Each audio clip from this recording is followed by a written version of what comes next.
Ku ishte fokusi i këtij takimi me EPP-n? Fokusi i këtij takimi ishte Ballkani Perëndimor në raport me proceset e integrimit, sfidat dhe pengesat.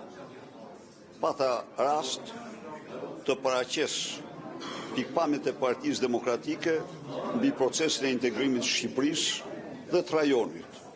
Natyrisht nga këndvështrimi i opozicës, nga dalësimi i këtij procesi ka shkaqe të brendshme sipas vendeve. Narkoshteti në Shqipëri është pengesa kryesore e integrimit të Shqipërisë në Bashkimin Evropian.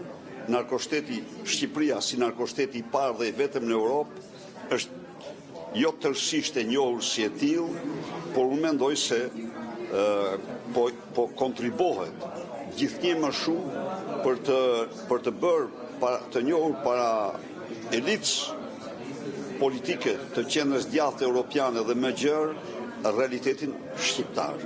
Cili ishte qëndrimi i zotit Weber si presidenti i PPS në këtë takim? Ju e patë që ndigjuan me shumë interes dhe mrapa mora komente shumë pozitive për diskutimin që pata nga të pranishmit.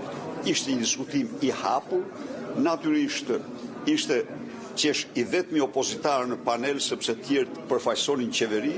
E thash që në fillim që unë përfaqësoj opozitën dhe kam pikpamje të ndryshme lidhur me procesin, me ngadalësinë e procesit të integrimit që është tërësisht nga faktor kryeput, pothuajse nga faktor lokal, nga mos respektimi i standardeve demokratike, nga penetrimi i thellë i krimit në qeverisje, në Shqipëri konkretisht narkoshteti, nga përdorimi i terrorit politik për të marrë vota dhe mandate, pra paraqita realitetin shqiptar siç është.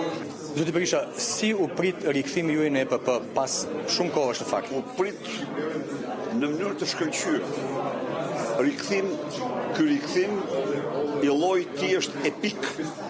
Ndaj dhe miqtë e vjetër takova dhe më përgëzuar.